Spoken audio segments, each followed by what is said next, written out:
Hello, everybody. Welcome back to the Solio Analytics podcast. The international break is officially over, and there are no future international breaks until March.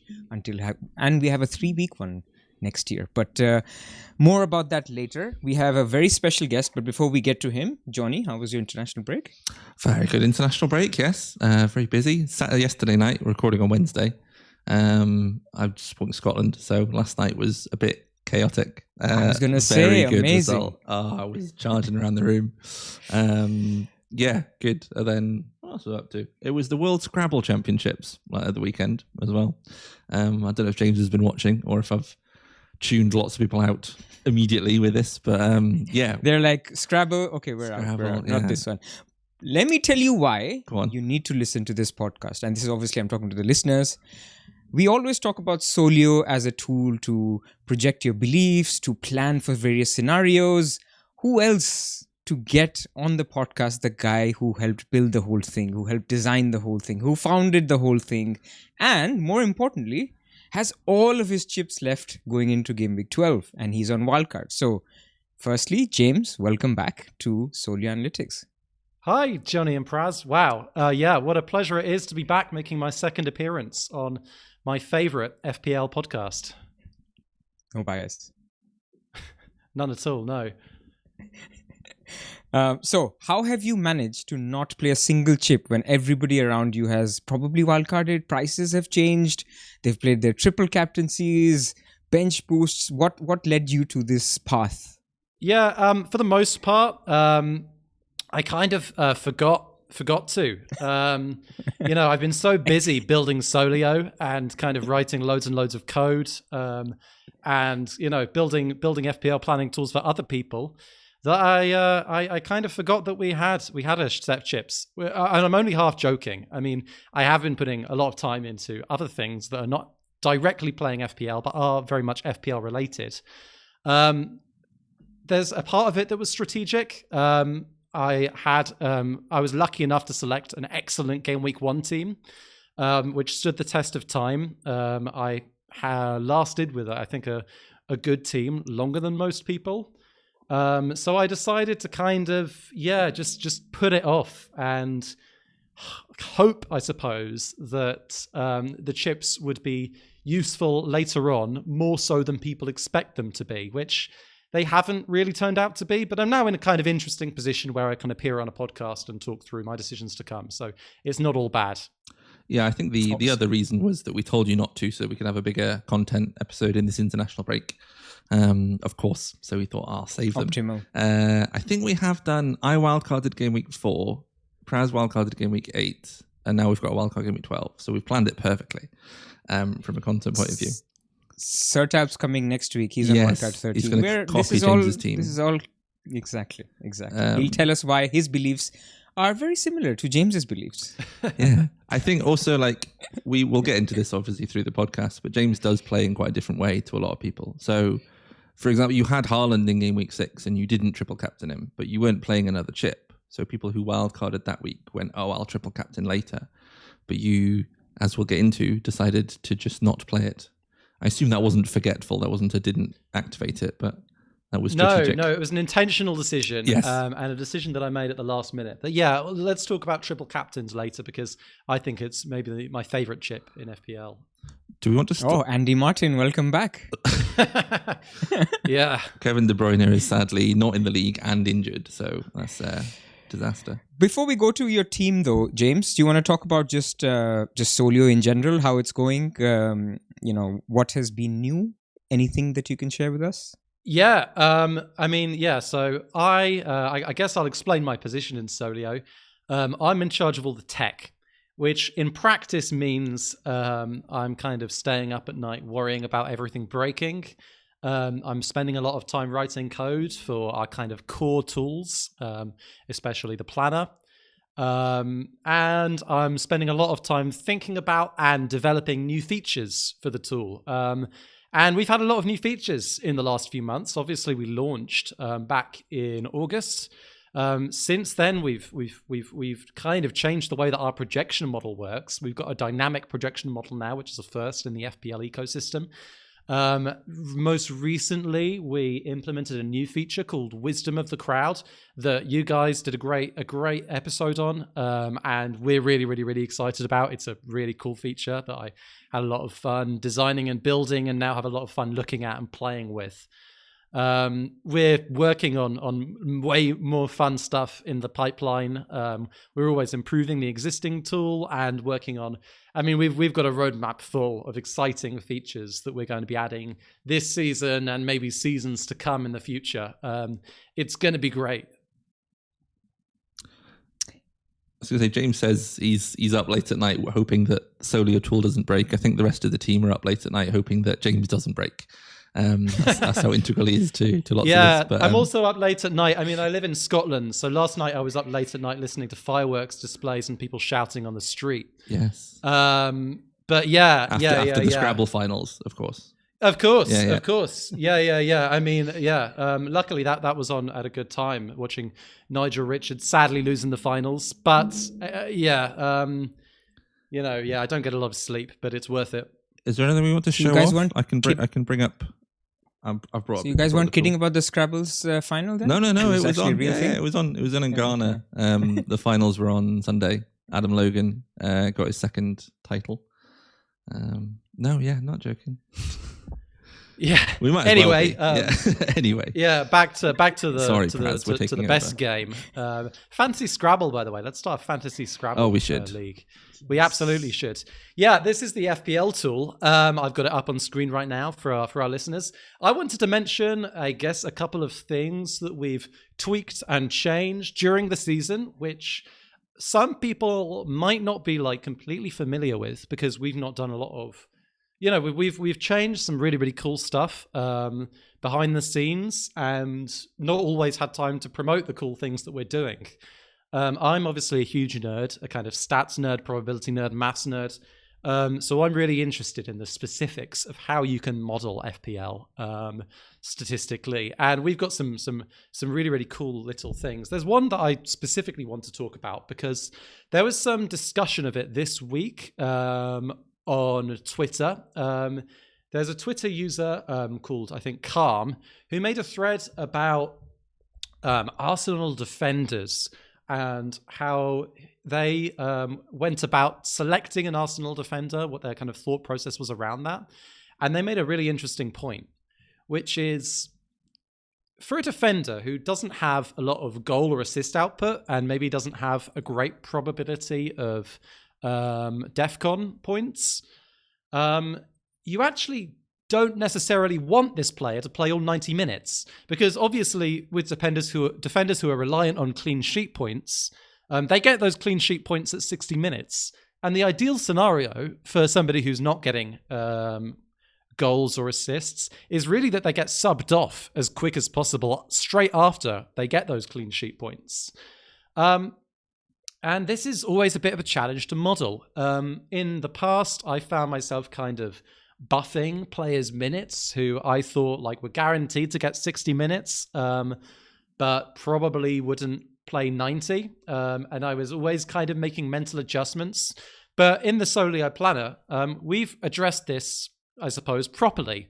What I mean by this is if we look at, on the screen right now, I've got minutes distribution up for Calafiori, who's kind of a prime example for this. He actually does have pretty high goals and assists per 90 for a defender, but he doesn't have many DEFCON chances. Here I've got his minutes distribution. You can see right now I've got it set so that there's a 100% chance of him playing 60 minutes, which means that if Arsenal get a clean sheet, there's a 100% chance those points will go to him. And I've got him right now at a 0% chance of playing at 90 minutes, which means that he'll get subbed off between the 60th and 90th minute 100% of the time. And most of that time, he's going to bank the clean sheet point if Arsenal get the clean sheet point at the 60th minute. If I drag this 90 minutes marker up, you can see Calafiori's points. They start at 4.83. If I drag this 90 minutes up, they actually go down to 4.77 because we're doing some maths. Specifically, we're doing some advanced calculus to look at like every minute, what's the probability that Calafiori concedes while he's on the pitch, and what's the probability that he loses that clean sheet point. With the Solio planner, we're accounting for this. So these really, really cool minutes distributions that you can make, these minutes distributions are obviously really flexible. They feed back into points in a way that actually represents how that minutes distribution interacts with other sources of points. And it's not just clean sheets that we've done this for. Another important part of this is defcons, because you, as a defender, to get a really, really, really good chance of getting a defcon bonus point, you really need to play 90 minutes. I mean, you don't have to play 90 minutes, but playing all 90 minutes really helps your chances. If you play only 60 minutes, your chances of getting defcon are very, very slim. So again, we're doing some very cool maths in the background to make sure that defcon points interact with minutes distributions in the right way and the accurate way. And this is kind of huge for FPL planning. It adds a level of transparency and, I guess, trust in how each different source of points conflates to this final number that you see on this kind of projected points grid. So yeah, that is a feature that I'm happy about, that we released since we launched the tool in August, that we haven't spoken much about. There's loads and loads of stuff like this. It's very, very fun. Yeah, what do you guys think? I think the defcon one especially has been quite interesting because it's a new method that they use for scoring points. So actually everything else is it's like a rate. So like the rate which you score goals, you get 4 points per goal for a forward. Obviously, it's slightly different for saves. You're getting a point every third save. So like from 4 to 5, the save doesn't matter. 5 to 6, it does. But because it's this threshold marker that we have in other games, then yeah, those minutes from, say I'm a defender on 8 or 9 defensive contributions, then getting the minutes from 70 or 80 minutes to 90 is really important because that's where I'm going to go from 8 or 9 to 10 defensive contributions. But going from 30 to 40 minutes has very little effect because you very rarely have got to 9 or 10 at that point anyway. I think we have seen defenders hit it at half time. But I think that's actually that wasn't an intention of, we're going to build a minutes distribution this way because defcons are really important. It was just, that's nice that building it like this has all these other ripple effects. So yeah, it's been fun to try and build it that way. And I think it was like Elliot Anderson early on in the season who had a long string of 90s at the end of last season. And we thought he probably was going to play 90, but his 85 to 90 minutes was really important because he was, well, as we saw, hit 11 defensive contributions several times in a row. Although that was from 90s, I think. So, but yeah, it's fun to think about more than just how many goals is the player going to get. It's actually like, okay, how does this all tie together, and realizing how much is in these models when we start to try and build them. Yeah, that's spot on, Jonny. And yeah, I mean, let me say, I mean, when we started implementing defcon in the Solio planner, we didn't really have an appreciation for all of these subtleties. They took us a while to figure out. And the fact that it doesn't work like a rate, like you don't get a certain number of defcon bonus points per minute while you're on the pitch, it makes the maths behind this so much more gnarly.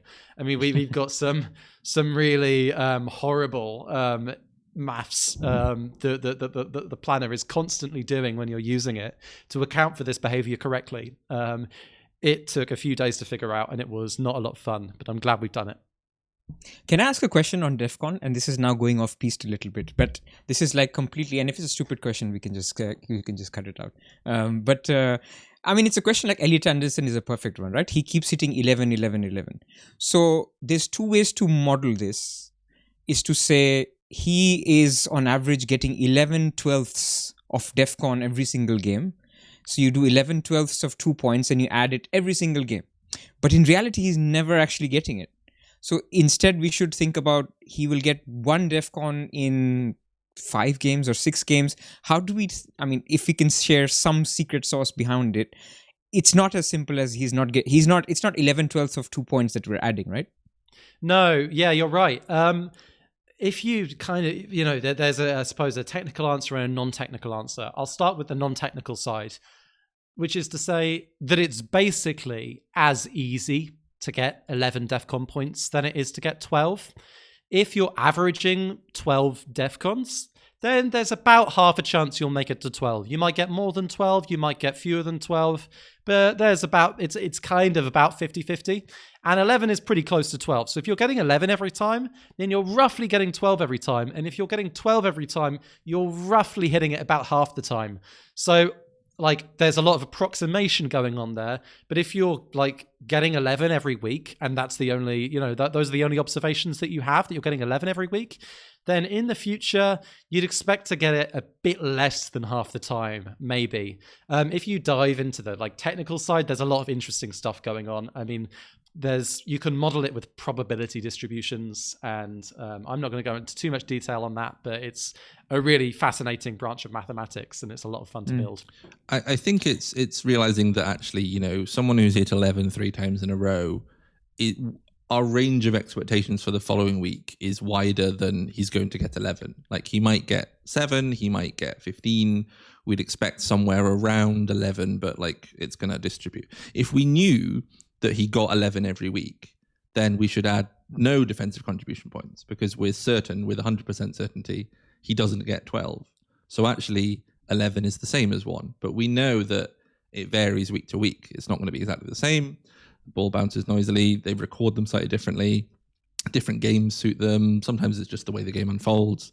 So we know that a rate of 11 on average, which varies fixture to fixture, not just, an average projection for every game of 11, is going to have, that kind of like mixture of 50-50. So someone who's averaging about 12 is probably about 50-50 as a rule of thumb. But someone who's getting an average of 20 might still miss it in 1 week. They're not going to like definitely get it. You're pretty likely, but actually converting the rate of defensive contributions into a probability of hitting the threshold is where James does some funny maths and we indulge him. I'm with you. I'm trying to think, although in my head it's not 50-50, right? It's easier to hit 10 if you're doing 11 than to go 12. I mean, maybe it's just noise, and it is actually quite similar, because the ball hits you and it's counted as a block, and that's 12. But in my mind, 12 is just hard to hit. So 10 is easier than 12. And so maybe it's 60-40 or something like that. But I'm always fascinated by how DEFCON is measured, and I'm always skeptical as a user on, are we overvaluing it? Are we overdoing it? Why is Bruno so high? So I'm talking for the masses here. That was the intention. I think a baseline of 50 with a rule of thumb of 50, baseline of 12 with a rule of thumb of 50% is about right to think about it. But you can do some fancy math. I think the thing is that like, it's not a symmetrical distribution. So you're right that 10's a bit more likely than 12 if your baseline is 11. But because you can't go into the negatives, but you could hit 100. Very unlikely, but like 100's possible. But minus 90 isn't. So like you do get kind of squished by this point of none. Like you can't hit a negative. Yeah, I mean, I would like to add, your intuition is actually on point, Pras. It's a special type of probability distribution that DEFCONs kind of approximately follow. And if you're averaging exactly 11, then actually your chance of hitting exactly 10 is the same chance of hitting 11. But the thing is that, obviously, let's actually use 12 as an example. If you're averaging exactly 12, your chance of hitting 11 is basically the same as hitting 12. But you are getting points for 12 or more. Whereas you're not getting points for 11 or less. So the distribution isn't exactly symmetrical, but it's not that far off from symmetrical. Right. So again, like I'm approximating, but if you're averaging 12 DEFCONs per match, then it's like kind of roughly 50-50 whether you'll get 12 or more, roughly. Right. That was a big digression. A big fun maths lesson. I'm sure this is what everyone was tuning in for.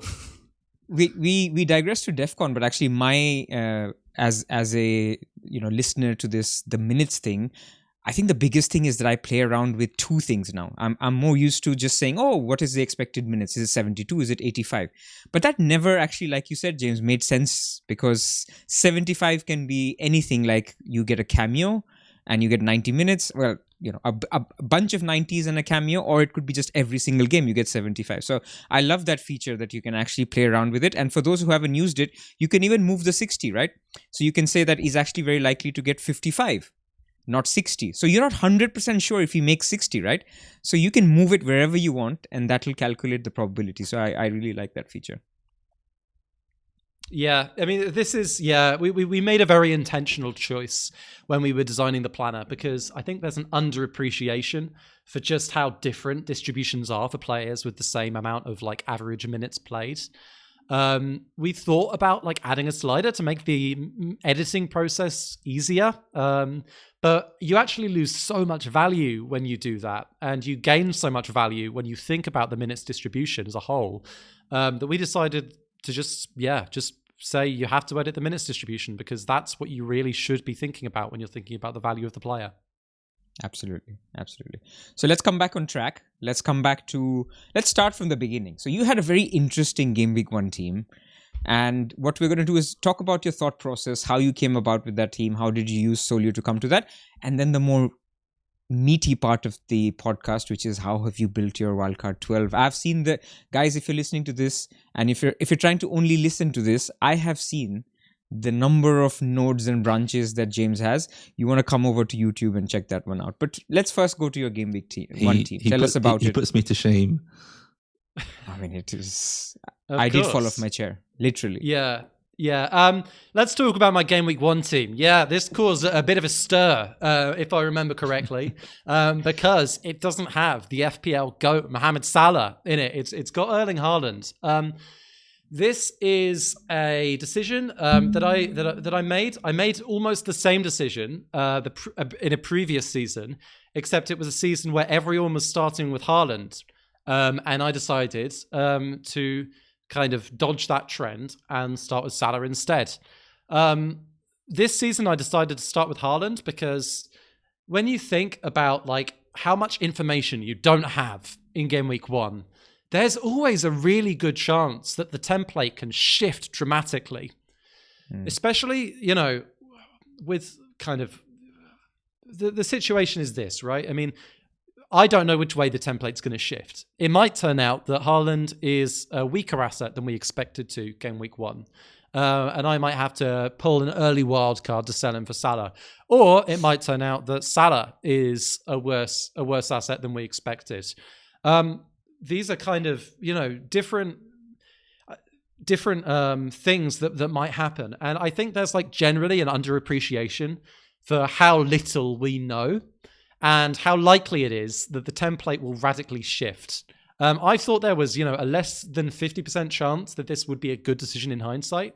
There was like a more than 50% chance that I would look like an absolute fool by starting with Haaland. But as it turned out, Liverpool started, Salah, Haaland started incredibly hot. Then Liverpool dropped off enormously. Salah specifically dropped off enormously.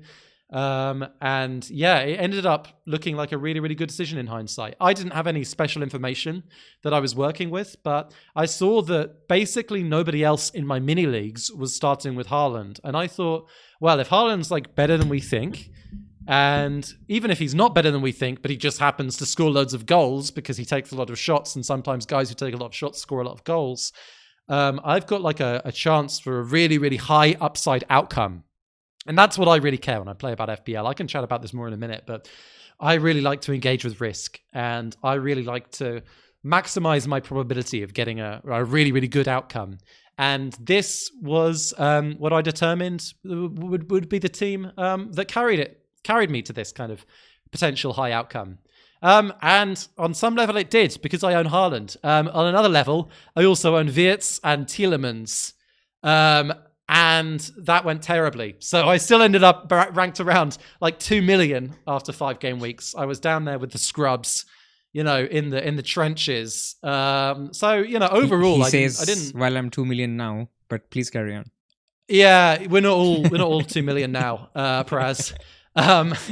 Yeah, I was down there with Praz for a while. Yeah. And it was a rough time. But in hindsight, I think there's other decisions about this Wildcard 1 team that have aged well. Decisions that I took partly because I wanted to engage with risk, but also because I kind of disagreed with people about how strong certain assets were. So, for example, I have Raya and Gabrielle in my Game Week 1 team. Do you want to just read it out quickly, just so for all the listeners? Yeah, the whole team was Raya, Tarkovsky, Gabrielle, Murillo, Palmer, Tielemans, Reinders, Bruno Fernandes, Wirtz, Haaland, Strand Larsen, Dubravka, Richards, Agbadou, who I still have in my team, and Mark Guiu, who I also still have in my team. Yeah, like another decision I want to highlight is the Raya and Gabrielle thing, because basically, like I'm an analytics manager, but I was the only analytics manager really who had both of them, and almost the only analytics manager who had either of them. To be honest, I think that people made a mistake in Game Week 1 when it came to Raya and Gabrielle. I think we have like fairly good evidence coming into the season that Arsenal were likely to be the best defensive team in the league. We have good evidence that Gabrielle has a massive goal threat. They had a few bad fixtures, kind of tougher fixtures to start the season. And that put a lot of people off, rightly so, because especially if you're wildcarding early, you can just kind of ignore them and bring them in on wildcard. I wanted to kind of stay open with regards to when I was wildcarding, and I wanted to say, okay, if the Haaland decision goes well, I'll just wildcard later. I think Gabrielle and Raya were great picks, and the fact that I owned both of them also meant that I engaged with risk, because especially with my mini-league rivals, most of them don't own them. The fact that they both play for the same defense means their outcomes are correlated, which increases my risk engagement level. So overall, that was a decision that I was really confident on and really happy that I went for. I think it was interesting. I was talking to you about Gabrielle once. He was like, well, he's not got the highest points in the game, but Rob posted his chart with showing how high he was and how all the Arsenal defenders were up there. And I think you were saying that in some of our analytics leagues, you reckoned you were probably the only one who'd had all 80 of his points, whatever he had at that point. And I was going the other way and saying, I reckon I'm the only one who's had none of his 80 points. I haven't owned him at all season, and it's finally come good. And I think one of the things that, well, it depends how long he's out for, but I think one of the things that this setup does as well is that it was quite... City had, was it Burnley in Game Week 6, and then a nice run of fixtures. So I think even the people starting with Salah thought, I'm going to want to get to Haaland either alongside or instead, probably, in Game Week 6 or maybe a bit before. And actually what you're kind of doing is going, okay, like if I pick the team that I think people are going to be on in 4 to 6 weeks, and it still looks good for the opening 4, which it, looks pretty strong. It still did all right. You still, I say in the trenches, 2 million, still pretty good just compared to some people. Then actually what allows you to do is kind of take that step ahead of a lot of people. So even though you have an Agbadou to deal with, or, well, I say deal with, sell or, replace Murillo to get someone to play ahead of him, Wirtz to sell, Strand Larsen to that, Tielemans gets injured, that kind of thing. You haven't used the transfers moving your team to this Haaland structure. You can use the transfers to fight those fires, which I think is actually quite a nice way of... I think if it looked like Haaland wasn't going to have that run of fixtures, in the kind of Game Week 6 to 10 period, then it's an even bigger bet. But if you're like, oh, it's likely they're going to get to him eventually, like I'm just starting with him, then the risk is, well, the absolute risk of like the risk of it going wrong for your team is reduced, because you've not like the team might become good, if that makes sense. Yeah, that makes a lot of sense. This is something that I like to do just as an exercise, not necessarily because it guides strategy, although I think it did in this case, but I think it's always good to say, what will the template look like in 4 weeks' time? And in my mind, before Game Week 1, it was, like you say, pretty obvious that everyone would own at least one Arsenal defender, and most would probably own 2 after Game Week 4, Game Week 5. I don't know what you're talking about with Agbadou, by the way. I think he's an amazing value asset, always has been and always will be. That's because he's dropped to 3.9, hasn't he? No, I'm kidding. Exactly. He's even better value now. He just gets better and better. Soon he'll be at 3.8 and he'll be the best value asset in the game. Absolutely. He's well rested after his red card. So. Exactly. Doing well. Right. Let's go to your Picasso. An image of the branches and the nodes that you have created. What my Frankenstein is maybe a better way of phrasing it. Oh my God. I mean, you'll see here. This is just a mess of ideas. I spent a lot of today kind of figuring out what am I doing with all my chips, because like Jonny sent me a message saying, James, you've got to come on the podcast this week. You've got 3 chips to play. What the hell are you doing? And I thought, oh my God, he's right. I've got 3 chips to play. I'd better figure out what to do with them. They're not 4. 4? How many chips are there in the game? Oh my God, I've got 4 chips to play. I've not even thought about triple captain. Deary me. You see, it's just getting worse all and these worse. We'll talk about triple captain still a chip to put in. Start again. Yeah, okay. There are 4 chips I've got to play in the next 7 game weeks, so that's going to be fun. 8 game weeks. I guess I want to talk about like how I approach deciding which game weeks to play which chips in.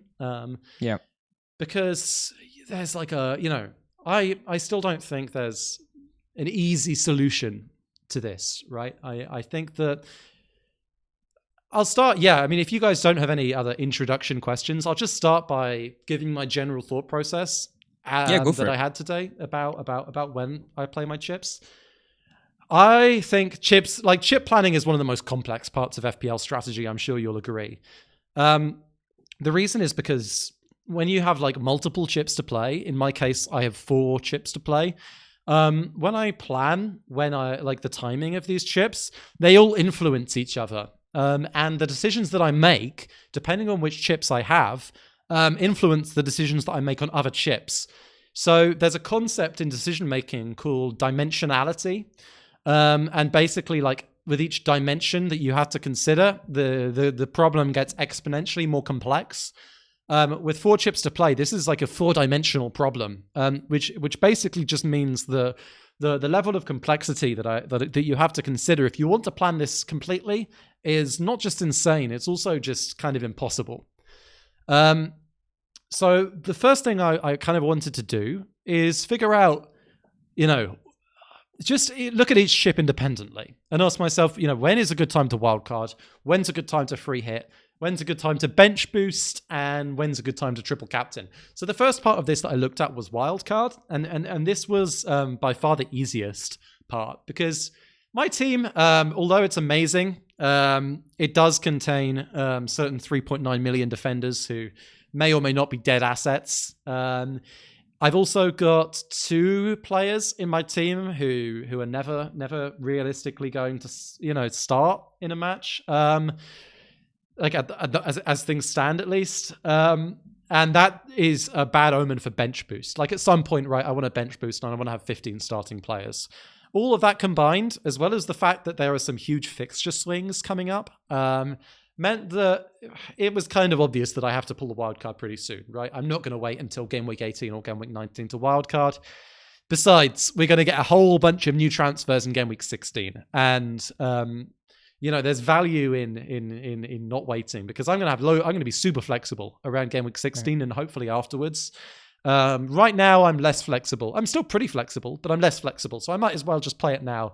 The main decision that I had to take was between doing it in game week 12 or game week 13. And I was actually kind of leaning for most of this season towards game week 13. It's only recently that I kind of decided on game week 12. The main reason for this is because I have managed, I'll show you my current team. I've managed to roll a few transfers recently. I've currently got 3 free transfers available.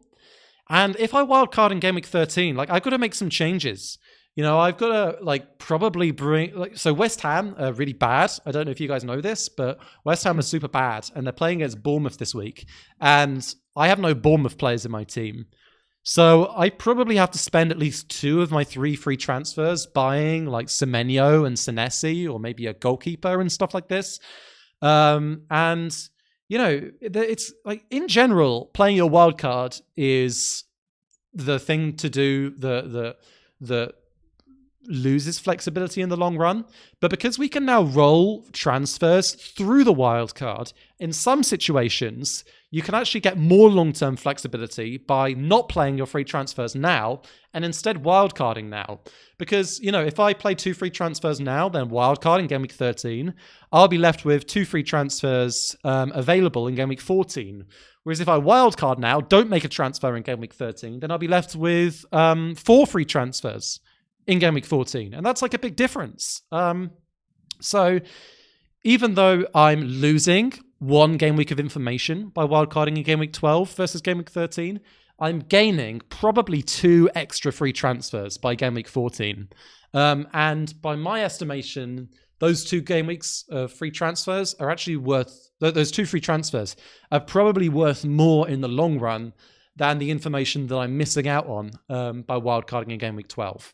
Assuming, though, that your Game Week 13 wildcard is not 2 transfers away from your Game Week 12 wildcard, because then you'll have to make those transfers to get closer to a Game Week 13 team. Yeah, right? Yeah. And I guess this is what we're talking about earlier, is that really, I kind of want to... I mean, in general, my wildcard 12 and wildcard 13 drafts look pretty similar. If I just play my wildcard 13, or the wildcard that I think I'll do in wildcard 13 and wildcard 12, it's going to be better than my Game Week 12 team.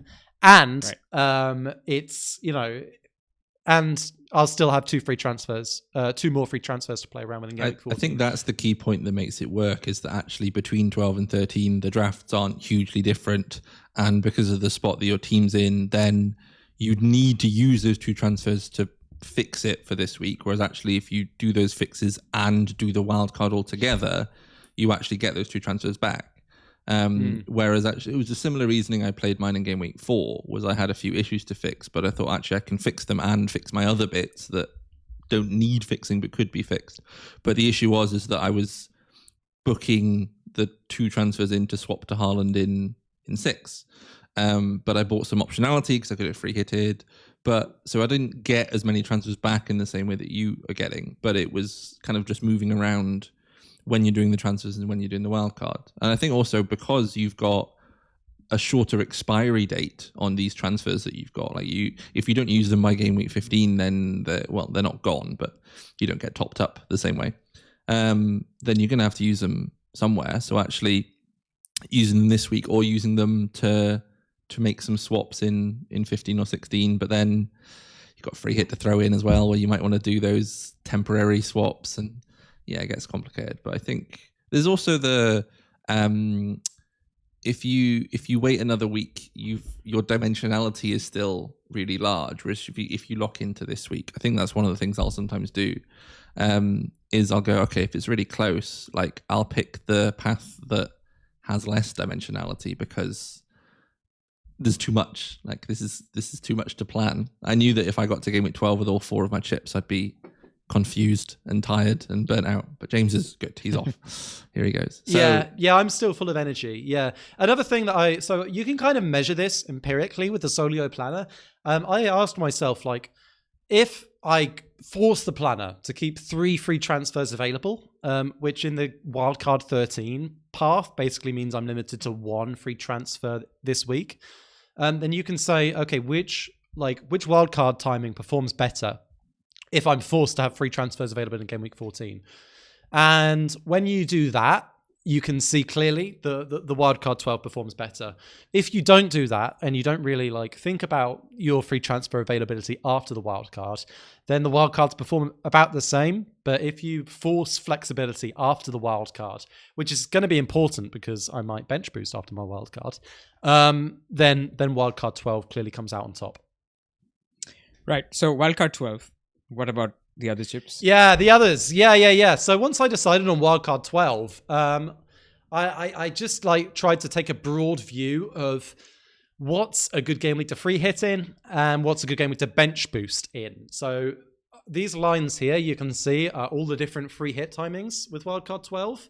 And you can see the number of projected points that they yield. The best ones are kind of interesting. Free hit 13 is actually really good. Free hit 17 is good, and free hit 18 is quite good. I want to talk for a moment about free hit 13. I'm not going to free hit in Game Week 13, even though it's like yielding the best projected points. The reasons for this are there's a few reasons for this. And one of the reasons actually kind of intersects with the reason why I decided to keep all my chips to quite late. And this is basically in the realm of meta strategy. But because I like to engage with risk, and because I say I would prefer to have one really good season than a really bad season than two average seasons, there's kind of an element of strategy where you can plan for what are called black swan events. This is kind of an idea, I think, in economics or something, where you can, if you bet on events that you know might happen at some point, but probably won't happen, but might happen at some point, then no one else is betting on these, and you can like theoretically make really big gains. So, for example, if we have another pandemic or the death of a monarch, then potentially I'm like in the driver's seat, and I'm in an amazing position. This almost happened. I mean, I don't think this can quite be called a black swan event, but there was almost some fixture uncertainty that I would have been in prime position to take advantage of. That hasn't transpired. We're not getting any fixture rescheduling for the first half of this season. But I sometimes, when I'm like uncertain, I like to think about this and think about if a crazy thing happens, if something that we can't predict happens, what would put me in the best position? And playing my free hit later, all else being equal, would put me in a much better position for a really crazy event, like a match getting cancelled out of nowhere. So for that reason, I'm kind of leaning towards those later timings, free hit 17 and free hit 18. Free hit 15 and 16 are kind of no good because there's not anything interesting going on with fixtures. Free hit 17, Man City are playing against West Ham. So you can kind of jump on Triple City. They're really bad, aren't they? I think you said earlier. West Ham are really, really bad. Sorry, West Ham fans. Yeah, but for those at home who don't know, West Ham are really bad. Let's look at just quickly the teams on the Solio team strength. Oh, West Ham are bad. They've got the second worst defense in the league. So target West Ham. Free hit 18, Liverpool are against Wolves at home. Wolves are also pretty bad, according to the kind of implied market sentiment. Especially their attack is really bad. So you can see the free hit here has double Liverpool defense. And we expect like the Liverpool defenders to have some crazy projected points that game week. So that's also another good time to free hit. So these were my considerations, right? So I'm basically sure that I'm going to free hit in game week 17 or game week 18, unless something crazy happens in one of the other weeks, and then I can pull the free hit. So just the process, James. Yeah, so just on the process. So what you did was you fixed your wildcard, and then you've got basically a branch for each of the free hit weeks, and you've just compared the extra points. So there's no uncertainty within these branches. These are simple, linear... Just to get your best free hit week. Yeah. So with this kind of planning, I'm not looking at the individual decisions. I'm trying to avoid, in general, looking at which players are owned. What I want to get a vibe for is which weeks are good times to play free hit.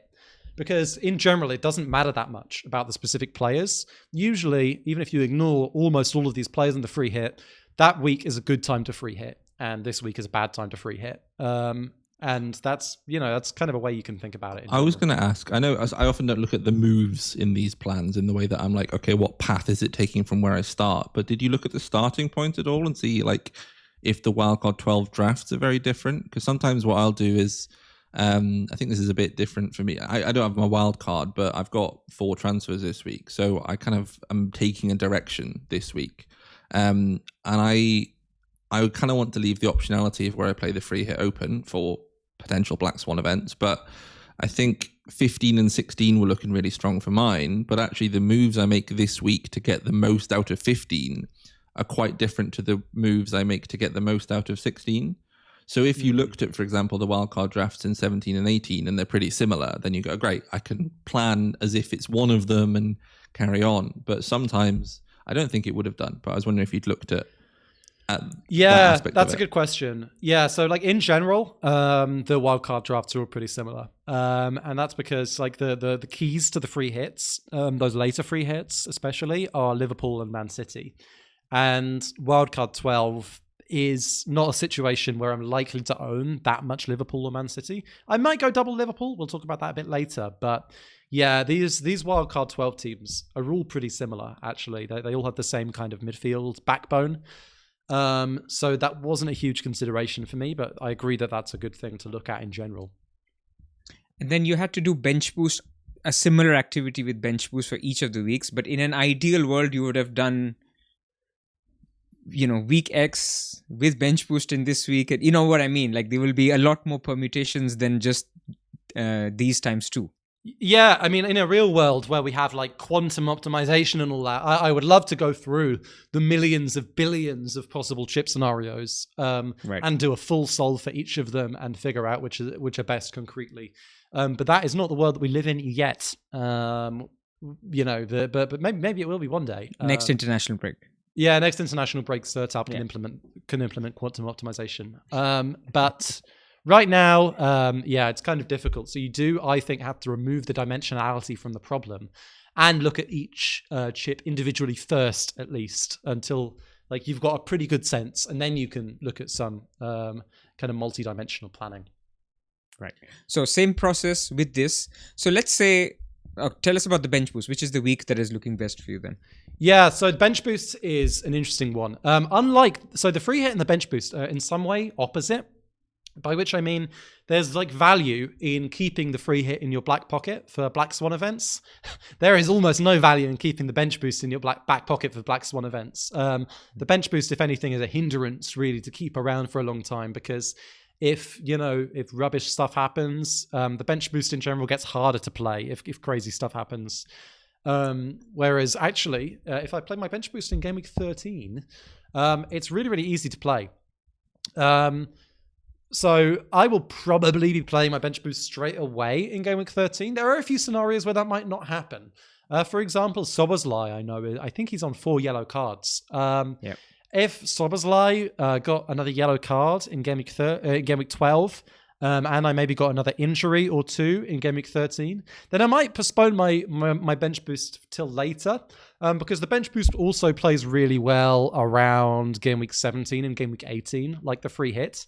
In previous seasons, I would be like, yeah, I'm definitely going to play it in bench boost in Gameweek 13, no matter what happens. But the fact that we get all of the extra transfers for AFCON means that actually in Gameweek 17 and 18, I'm pretty sure my team's going to be really flexible around that time. Right. So it's not the end of the world if I end up having to play my bench boost in those game weeks. But I would also rather not do that, just in case some crazy stuff happens. And anyway, it looks possibly slightly worse than playing it in Game Week 13. The transfers are useful. So like spending them on the bench boost to try and fix a bit or play it there is a reasonable use of them. But if you can, again, it's another thing that is useful to carry. Like they're useful to play when you can and to gain value. But if you don't do that, then they're still useful later, in the same way that you said with the free hit. So like if you can play it now, great.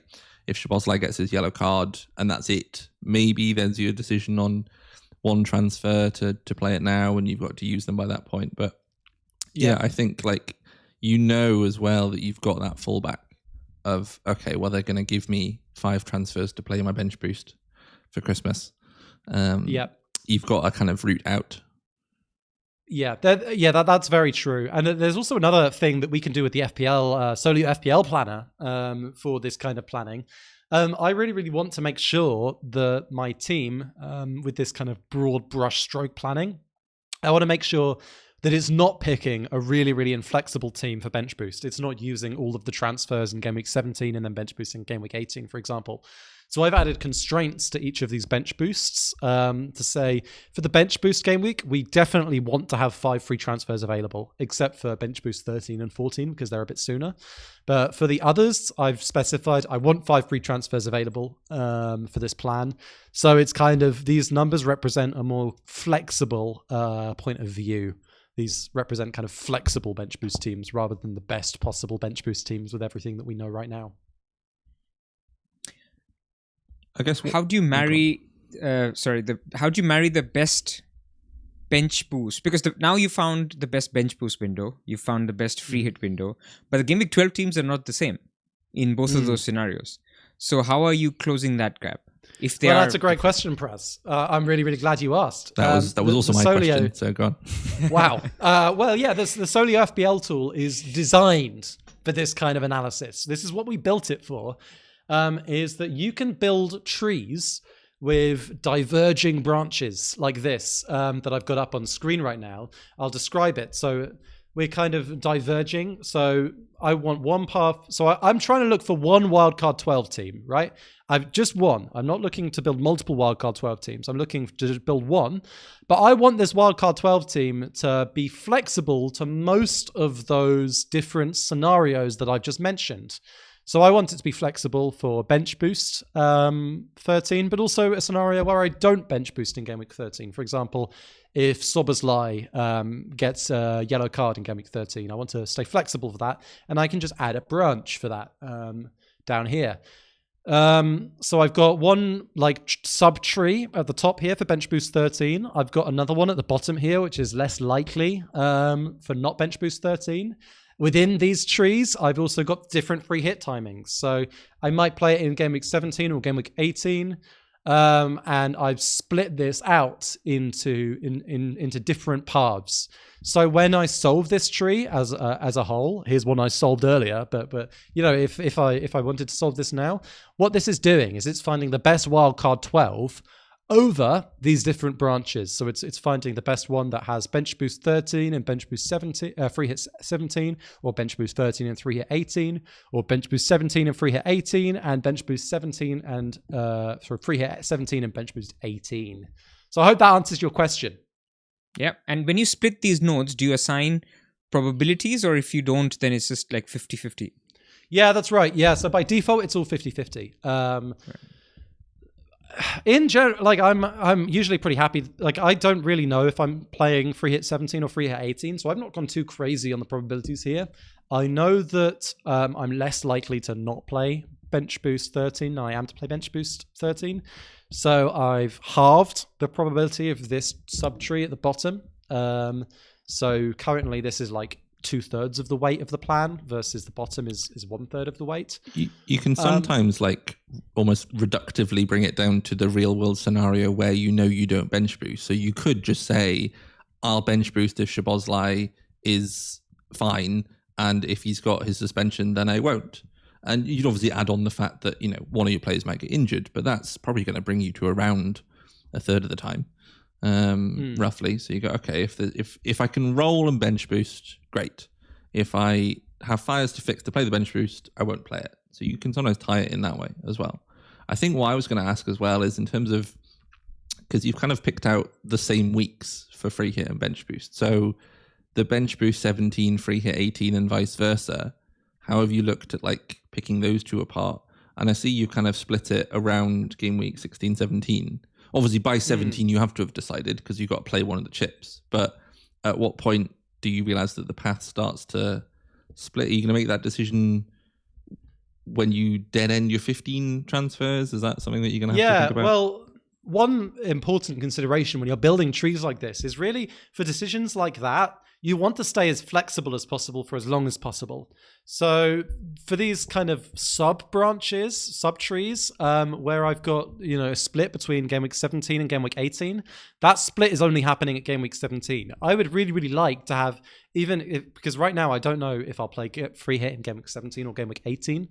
I'd really like to have a Game Week 16 team that works for both of those scenarios. And I would really like to make that decision in Game Week 16 or Game Week 17 when I have much more information. So if you make these splits later on in the plan, then you can make sure that your team stays flexible for longer.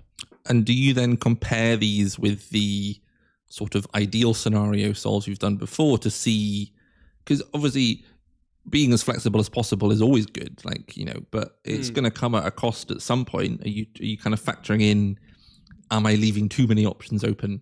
And is my team suffering because of that, because it's having to bridge across these two? Or that's a good question. I'm going to say no. I'm not worried about that because this uncertainty that I've built into my plan is kind of real. This uncertainty exists. It exists right now, and it would probably exist for a while. So I don't have any problem with planning moves that take that uncertainty into account. Yeah. Tell us the team. Yeah. So before that, I want to mention one more consideration that I have. I've been kind of thinking about. So I've got this extra bit of information in my plan. So I'm splitting this kind of Gameweek 13 bench boost subtree into 2 different paths. I'm kind of like cautiously interested in what happens if we get to Gameweek 16. Salah's gone off for AFCON. What happens if Isak is scoring loads of goals? Isak, we know, is a really, really good player. And if he's playing well in the next few weeks, he's probably going to have a nailed down spot while Salah's at AFCON, maybe even beyond that. I really, really want to leave this. And penalties, exactly. Yeah. He's like potentially a killer asset. I mean, he might not be. It's like the Haaland decision, right? He might be a killer asset. He might not be a killer asset.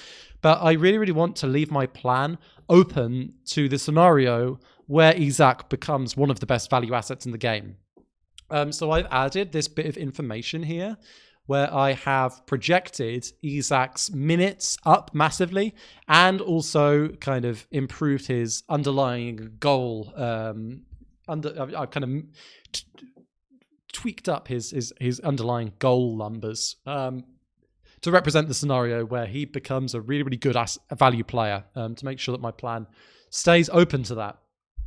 There's also another couple of... So this is the team, right? I'll read it out. We've got Petrovic in goal. We've got Lacroix. We've got Anderson, Richards, Senesi, and Virgil in the defense. In the midfield, we've got Sarr, Szoboszlai, Bruno Fernandes, Saka, and Dango. And up front, in Game Week 12, we have Welbeck, Haaland, and Thiago. And also we have Kelleher taking up the bench goalkeeper spot. There were a couple of other considerations. I mentioned earlier, I like to engage with risk, even though my rank is not great at the moment and I don't really have a great chance of an amazing finish. I mean, I still fancy my chances to get top 10k this season. We'll see. I probably won't finish top 1k, but I like to engage with risk anyway. It's fun. For that reason, I have decided to make the opposite decision that I made in Game Week 1 around Arsenal defense. If you run this solve normally, you'll see that the optimization wants to include Raya, because Raya is a great pick. Raya's really good.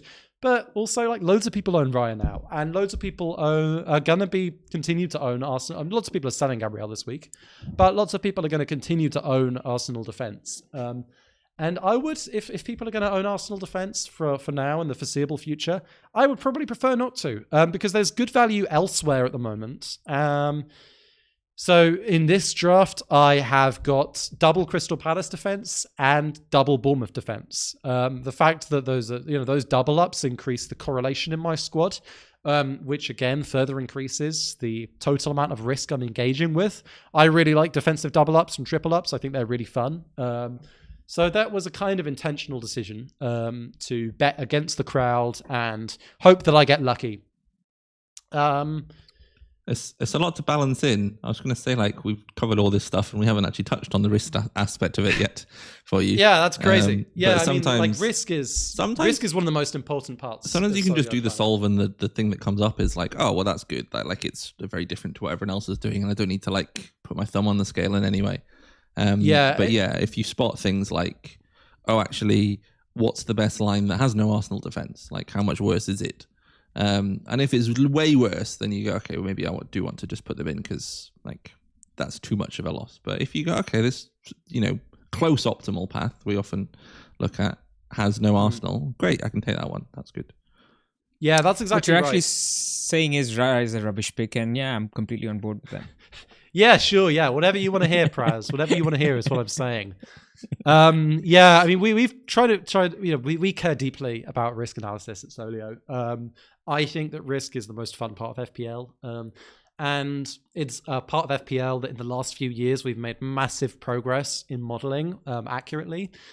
the distribution that you can see at the bottom of the screen in FPL, this kind of bell curve, this accounts for everything that I've said. So this accounts for who other people are owning. This accounts for correlation between assets in my team. It accounts for correlation between assets in my team and assets in other people's teams. And it even accounts for correlation between assets who I don't own.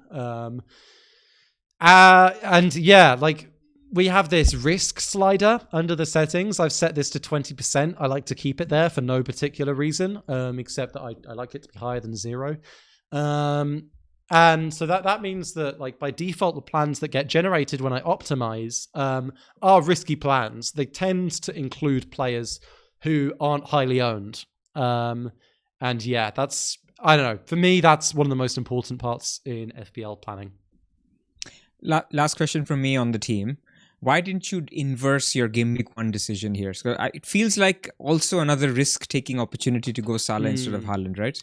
Or is that the projections are just so far out that it's not the same thing? That's a really good question. I have considered it. And maybe like there's a scenario where I go for it. The thing is, yeah, the difference between Salah and Haaland right now is greater than it was in Gameweek 1. Haaland was, I think, it was underappreciated how close he was to Salah in Gameweek 1. Salah right now is a long way behind Haaland. That doesn't mean that, like, he might be six points worse than Haaland over the next 5 weeks. That still might be worth going for it. Like, one goal here or there that can cause a swing that much. So for people who want to engage with risk, I totally totally condone going for Salah right now, and maybe not going for Haaland.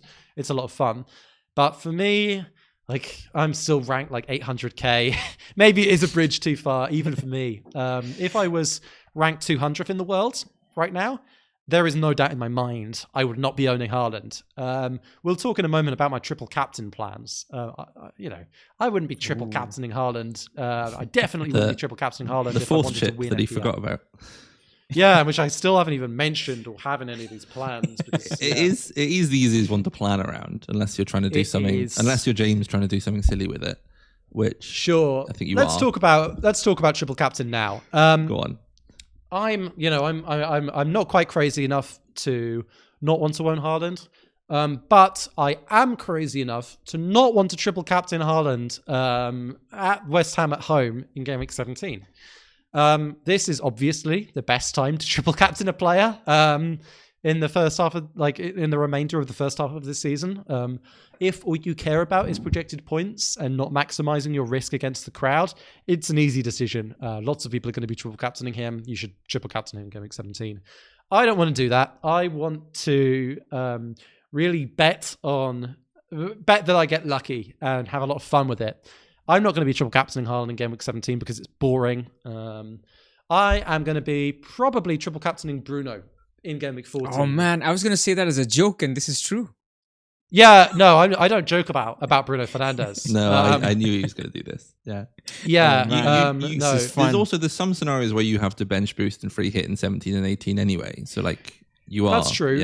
Yeah, that's true. I mean, like, Haaland is such a good pick in Gameweek 17 that I would probably just, if I didn't care about this stuff and I didn't enjoy this, then I would just do it because it's obviously the best thing to do.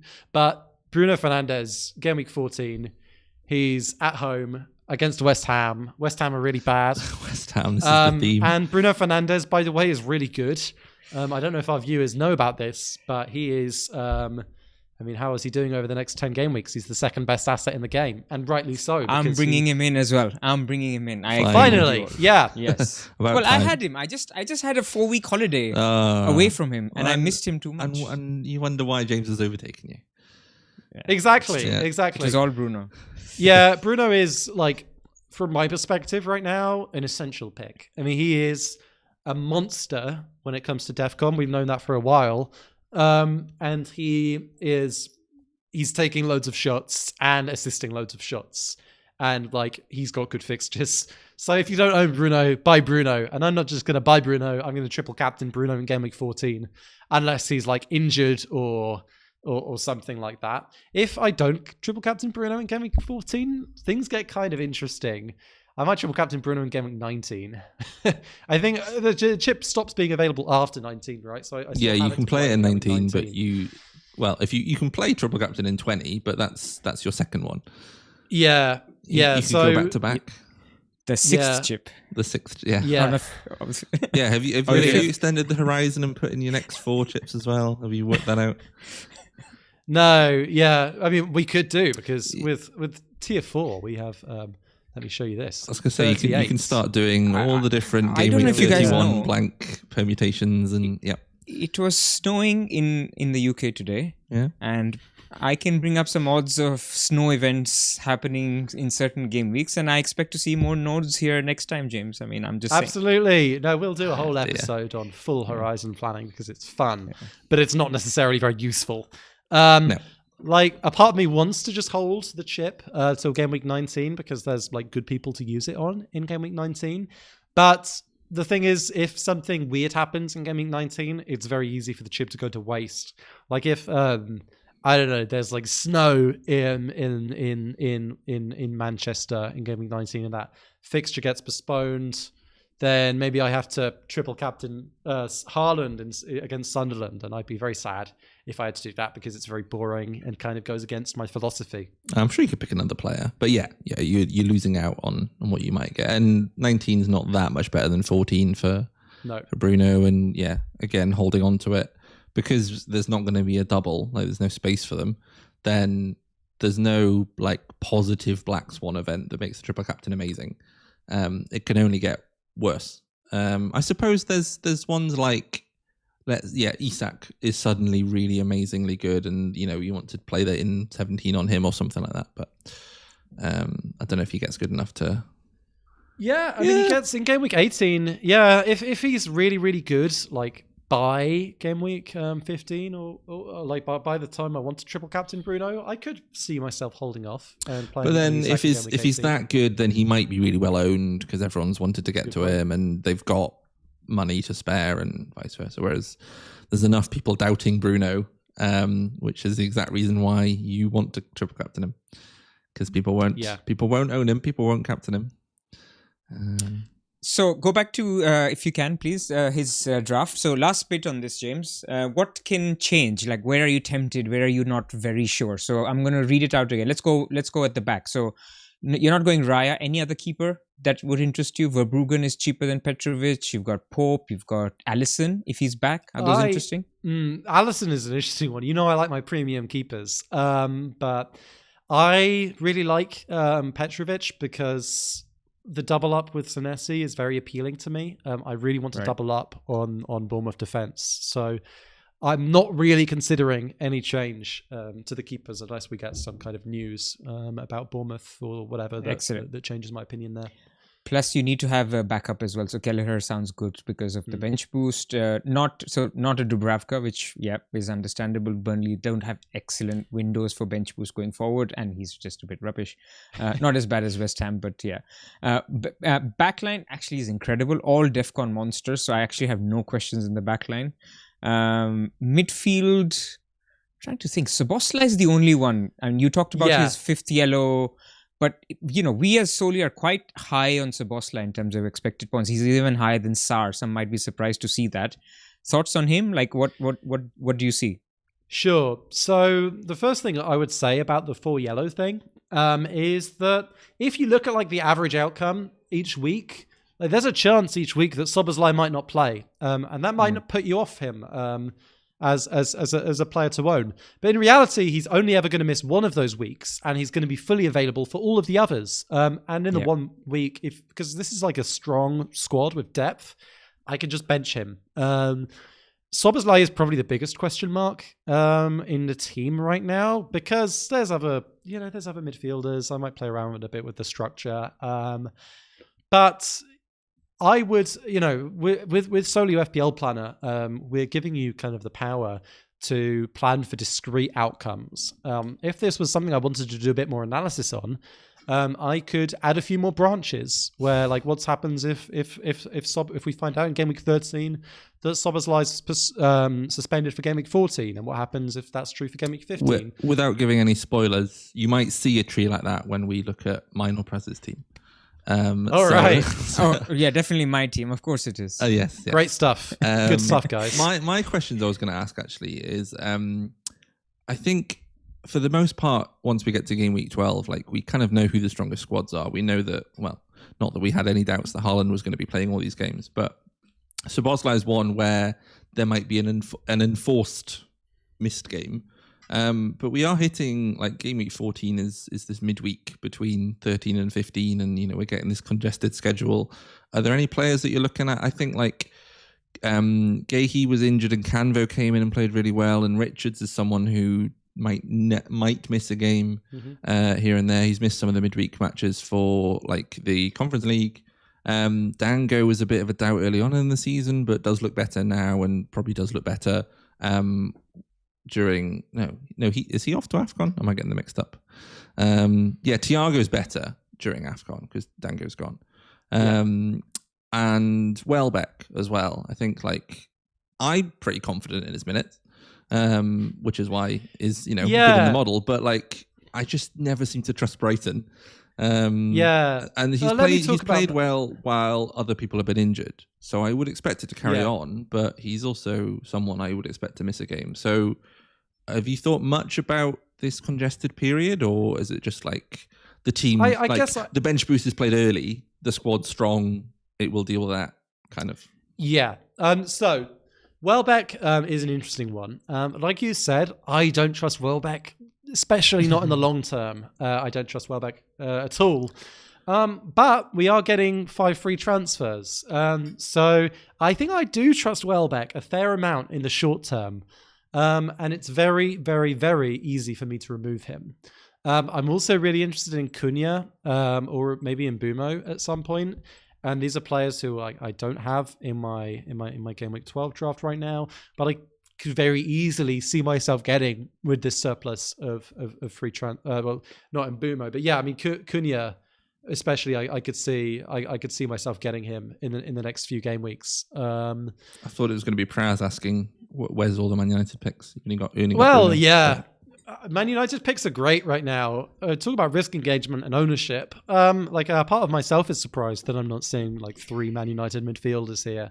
Delit is projecting very high. I'm surprised Delit you don't is, have him. Yeah. He's one who could come in for Virgil. That could happen. This is not final. I quite like Delit. I would say, in general, this is like maybe a controversial point and one that completely invalidates the concept of this podcast. But we get 5 free transfers for AFCON. I am also, if I roll all my transfers, going to have 5 free transfers in Game Week 15 anyway. So excluding the 15 free transfers that I have in my wildcard, I have another 10 free transfers available to me over the 4 game weeks after I wildcard. So it's so many free, it's like so much flexibility, way more flexibility than I've ever had. And I've got my free hit in hand. I was going to add free hit. I could kind of do whatever I want. I could, if I wanted to, I could still do the worst. I could do like the worst wildcard in the world, and I'd probably still be ranked ahead of you, Pras, because I've just got so much flexibility. This is the moment I leave this podcast. The landlord to up my rent. Yeah. Exactly. I could be working much worse than be ahead of you. Welbeck was going to be my other question, to be honest. Is there any like player specifics you've thought, Pras, that like stick out? Or I'm quite happy with all these picks. I think this is kind of. I like the picks. I think Szoboszlai and Welbeck are the 2 that stick out to me as a little bit different. But then, as you said, we've got enough transfers, and I get it. Like, both have good fixtures as well. Like Brighton's fixtures, I'm personally considering a midfielder like Minte or even Mitoma later down the line, because Brighton's fixtures, especially the home games, are really, really good coming up. So they also play West Ham, and we all know from this podcast, West Ham are not that good. Yes. So, guys, we have overrun a lot. So I think what I'm going to say is we're going to skip the free hit section, because we always, Rob posts a free hit team by Solio before the deadline anyway. And I think free hit is actually important this week, because a lot of people, some are on Wildcard, obviously the lucky ones. The ones who are not, a lot of people are carrying those players that could be out. Maybe, like those Semenyos, the Gabriel we know is likely out, or very, very likely out. There's also Enzo. There's a lot of popular players. Timber, maybe he had a little bit of a gash in the international break. So if there's like 3 or 4 players out with niggles, then game week 12 free hit might become popular. So we will talk about that when Rob posts the free hit team. Unless you have anything else, Jonny, should we go to our teams and just 5 minutes I think. each? I thought you'd mentioned briefly yesterday you might be looking at free hit 12 yourself, but I think we don't have to cover it in too much detail. I feel free hit will be determined by who's available and who's not available. Yeah. So in a way. Yeah. So even the free hit playing it is going to depend a lot on whether whether this guy's fit, whether this guy's not. But then the free hit itself is going to depend on all of those if bits Timber too. and Gabriel are out, then I'm probably not that interested because we know Raya is not a great pick, as James told us. So, that will determine your free hit itself. Yeah. Anyway, here's my team. I've got Raya in goal and I've got Senesi Lacroix. Yeah. So I've got 4 free transfers. I've got a bench boost and a free hit to play, so I've not got as much. But I was looking at kind of doing a similar thing to what James was doing, but without needing to put the wildcard in. So bench boost looks like I can play it now, or I can play it later in 17 or 18. Use my transfers up that I've been saving this whole time. The bench looks quite strong anyway. I've already got a 4.0 and die on the bench. Paquetá's a really easy sell. Dubravka's playing. I've got spare money to move Diakite on, who has been in and out of the squad. So I can't really work. I thought he was fine, and then suddenly Mustafi plays, and then suddenly he's not fine. Dangerous player to bench boost with. Yeah, so I think I will sell him. I might end up selling him for True Fair, even. It's just as a swap, which just feels very silly, but so be it. If I get 5 free transfers and 16, then that's great. And then free hit, again, I think is similar weeks to the ones James was looking at. So it would be 13, which is less of an issue for me because I'm not wild carding into free hit 13, which kind of makes less sense. I can bench boost free hit and then kind of play on from there, or saving it for this kind of 15, 16. So 15 does quite well for my team. I can't remember exactly which fixtures it's targeting and missing out because it partly depends on who's loaded up in my squad. But basically what I've done is I think Szoboszlai is my preferred Paquetá replacement. But the issue is, 4 yellow cards. When does he get suspended? So what I've done is I built a tree out where I've just gone, okay, like let's say he's got a 20% chance of getting a yellow card in any given week. So I solve this with a 20% chance that Szoboszlai gets his yellow card and suspended for game week 13, and then a 20% in 14, 20% in 15, just all the way through to when I play my free hit. And then I can solve across that and go like, okay, does it still want to buy Szoboszlai? And what routes does it take out if I don't have him? And because I'm bench boosting this week, I'm going to have a full playing 15, and then I don't need a full playing 15 because my bench boost is gone. So Whichever week he gets it. In a lot of the paths, he just stays. So if he goes out this week, actually, it just benches him and it buys like Virgil and moves some money around. I think there were some paths where, because it might want to buy Cunha, so I've got game week 14, Cunha kind of comes in a lot. So if he gets suspended in 13 for 14, gets the yellow in 13, suspended for 14, he becomes the player that gets sold to Cunha. Right. Whereas if he's fit, then I can sell and die. And then, I sell, I keep Szoboszlai for later. And this one, I can buy Szoboszlai in 17. So actually, it's kind of done all the thinking for me. Things will happen. But it's basically gone, actually, you've got loads of routes to deal with this Szoboszlai plan. So I'm not put off buying Szoboszlai because I trust, I've asked it. These are all the things that might happen. And either I bench him or he's sold and bought back later, or I don't have to buy back later. So actually, quite happy doing Paquetá to Szoboszlai. And then the only other one is Diakite is my kind of issue.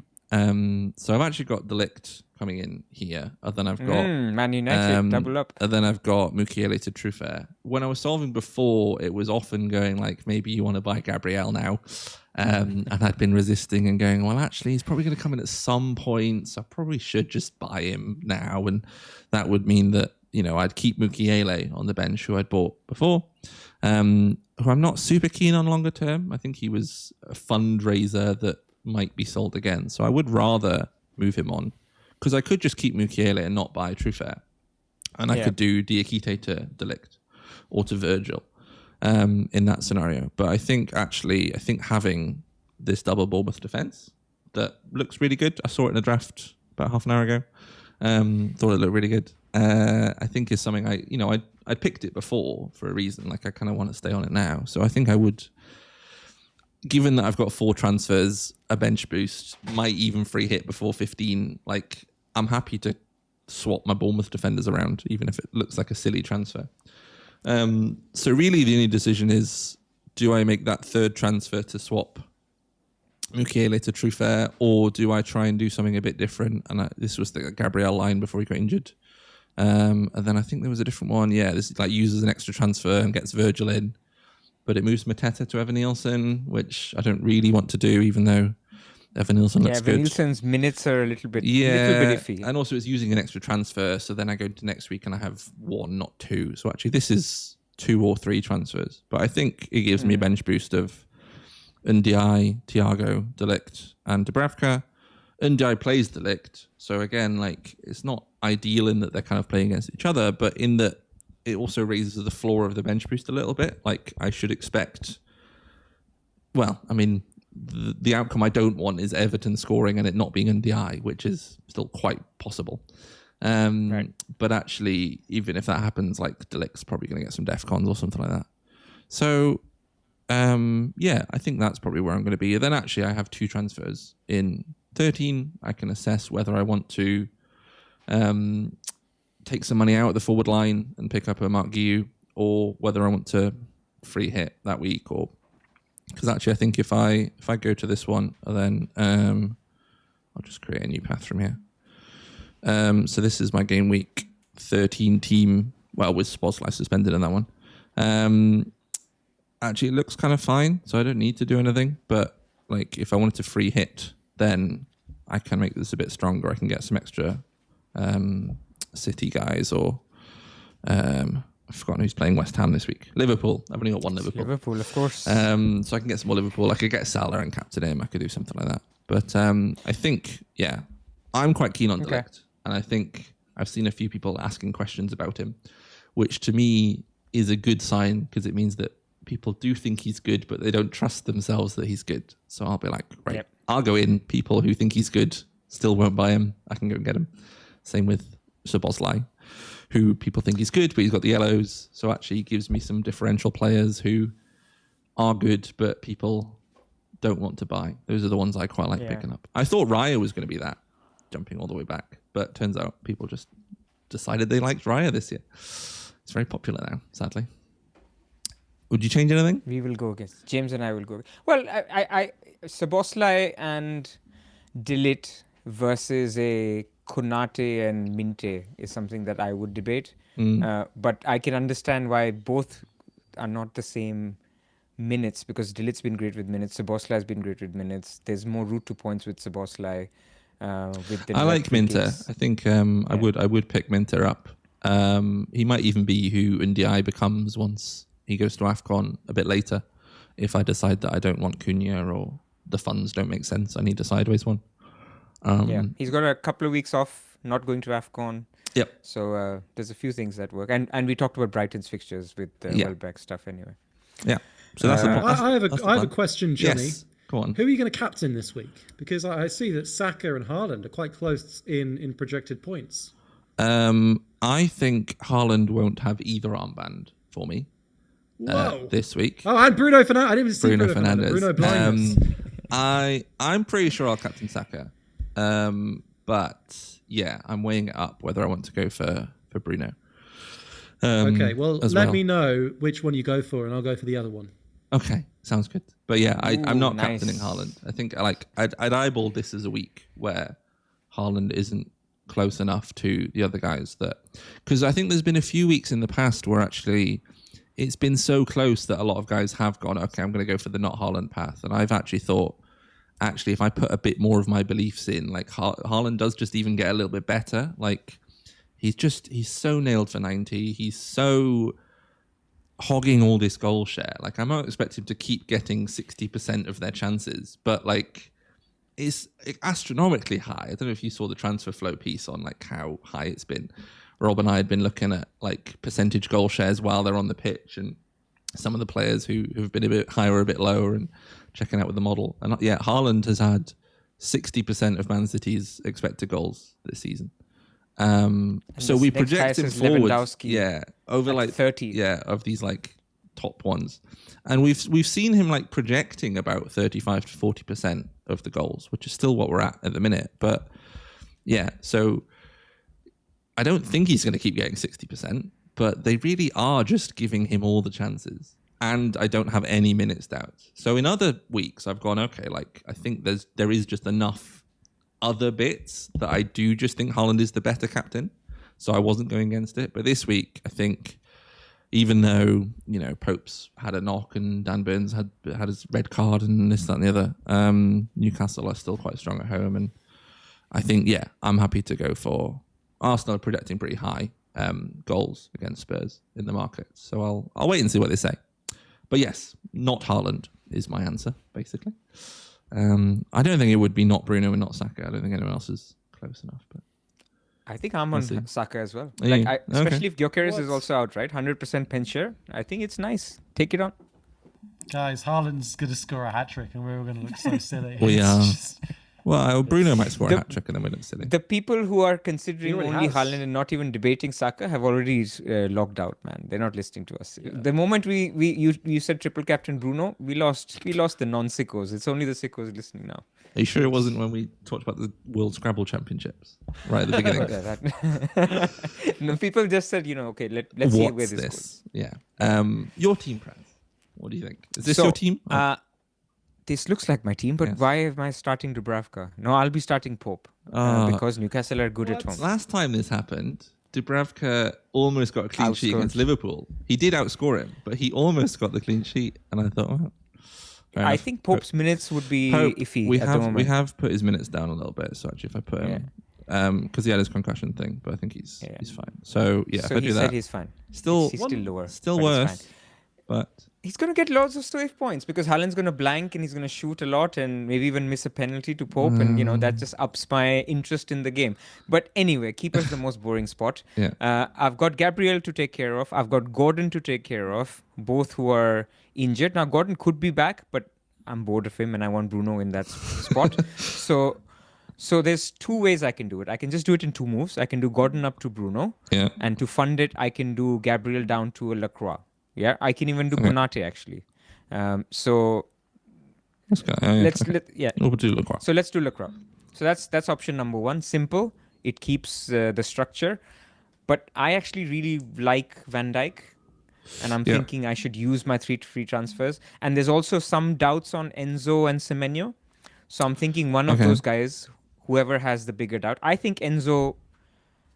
I'm a little bit bearish on Enzo's minutes in this week because they've got Barcelona on Tuesday. They're playing the early kickoff. So I think the answer will be, and this is exact money, which also makes it serendipitous, which, the models don't agree, but I do. It looks nice. So Enzo to Minte.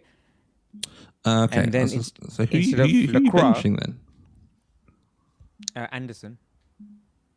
Okay. And instead of Lacroix, did you have Lacroix? I swapped into Virgil. Okay, so that's the plan. Okay, so so it's Gabriel, Enzo, Gordon to Virgil, Minte, Bruno. Yeah. Which is, you said you got 0.4 left, but. Because I'm not selling Timber. Earlier I was selling Timber instead of Gabriel. I see. That's but now you've got some more money. So it was serendipitous for. I was actually really happy with that move. If I had been able to keep Gabriel, get Van Dijk, and I'm a bit gutted that everybody is doing Gabriel to Van Dijk. Well, not here on this podcast, but many others. Don't be silly. So we'll see. But that's where my head is at. But there's a lot to learn over the next couple of days. Yeah. So we'll see. Yeah, nice. And then captain, Haaland, Saka, Bruno? At the moment, Saka. Although I succumb to FOMO a lot more than you guys. So I don't know. Like, there's a chance I slip. I think we get JOMO. We enjoy it. Yes. Team looks good. Some people are looking at Semenyo captain. I don't know if I'd do that, but I might have made that up. I just feel like West Ham are pretty bad. Yeah, that is our one takeaway from this podcast. I don't know. Or I'm just looking at left field picks. I don't think anyone's doing this. Mateta against Wolves. No, it could be. I have a couple of paths where it's Gabriel and Timber both go for Lacroix and Van Dijk, and then I don't need to do Enzo down. There's paths where if Semenyo's out, I can get Cunha Get rid of that Arsenal because defense. they're the same price. So there's options, but I think I'm okay with Timber. I kind of want to see how it plays out without Gabriel. Maybe he's in the box more. I suppose if it turns out that he does have this knock or gash or whatever, then that's your decision made you do that route. Correct. Correct. No need holding him. And then, although would that be when you'd free hit 12 if he's not out for long? Is it just free hit you got left? I've just got free hit left. Yeah. I really like free hit 16 for my team. Mm-hmm. So I kind of like the fact that I can go through the 13, 14, 15 period, which is all within a week, right? So there's some benching nightmares, but there's also some important early kickoffs for Man City, for example. So if there's any noise around lineups and issues, then free hit is just played whichever week. Let's say there's a leak 10 minutes before deadline that Haaland's not starting. Well, I'll have my free hit ready. But then 16 seems as a good week because you can take on Haaland. He's away to Crystal Palace, and Arsenal are home to Wolves. And now not everybody has triple Arsenal anymore. I'll have 0 Chelsea, who are home to, I want to say, another good team, easy team. And nobody will have Palmer by then. Nobody will have any Chelsea by then. And, of course, our friends Liverpool play Brighton at home, which is also a good fixture. Liverpool are also the early kickoff in that game week. So I just think 16, for many reasons, fits well for my strategy. I think, I'll have Saka, who might go, and then Raya, and no Chelsea. So I kind of end up in a similar spot where it kind of suits me as well. I've forgotten who else. I think some of my team have a rougher fixture then as well. But Brighton have a rough fixture, which is away to Liverpool. So it's not ideal. Are you at all worried about Chido Obi blocking you out of triple Man United? No, I'm a pessimistic Man United fan. Okay. There's no chance. I might not have a third. I may, but it may just be temporarily. Okay, I was just checking. I know some people are trying to get to a triple up, and What would you do with this team, James? Do you agree? No, I think these moves are rubbish. Yeah, thought so. No, I would go for the 2 free transfer option personally. Just go Lacroix and yeah, that seems to me like a really, really solid move. But they're both fine. They're both good moves, but I don't see that the third transfer has... That one. Yeah, I like Virgil as well. You also Anderson's pretty strong this week. I know Sunderland have looked a lot better, but it's not like Enzo missing out. The risk is an Enzo cameo, really. The risk is that if I go down the Lacroix route, then I'll have to give up Arsenal defense to get to Van Dijk later. That's true. So I don't want to commit to losing an Arsenal defender yet. That's the thinking. Even an injured one. Well, of course, if he's injured, then he will go. But I just think people, not many people are on Timber, and even fewer. So I like the Timber odds versus a Raya owner or a non-Arsenal defense owner. So it's the other way of thinking about it. Yeah, for sure. Cool. I think that's everything. So we have any more questions? Did go on a bit longer, but lots of good stuff. It's fine. I think James was very articulate with his thought process. And actually that helped me personally a lot, because when I was on Wildcard, I had all these things and I was in a little bit of a mess because I was trying to fit in a lot of chips and then I just forced it in the end on, this is probably going to be my bench boost week. This is probably going to, and then did it just that way rather than doing it sequentially. Yeah. It's a shame I didn't Wildcard sooner, Pras, because then maybe you wouldn't be ranked 2 million.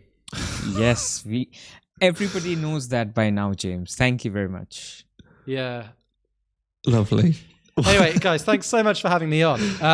I actually haven't played my wildcard yet. I completely forgot to activate it. We were going to do it live. Yeah, go on. Put my thing back on. Yeah. Can you see my screen? Yes. Wildcard is currently inactive because I've been so busy this week developing cool new features on the Solio planner and haven't even thought about this. Wait, hold on. You're taking Van Dijk out. No, I'm taking Gabriel out. I just, as a symbolic first move of the wild card, it won't let me play the wild card without making a transfer. Yes. No, as a symbolic first move, I think I should do Gabriel to Virgil. Yes, you should. So there we go. Confirm. The wild card is played. Oh no, I can still undo it. It's not done. Oh, you have to do more. You have to do more than one, I think, to lock it in. It's very weird rules this year. I don't know. Okay, well, which one should I do? Paqueta to Szoboszlai, I guess. Yeah. Szoboszlai, yeah, of course. So this is your lineup.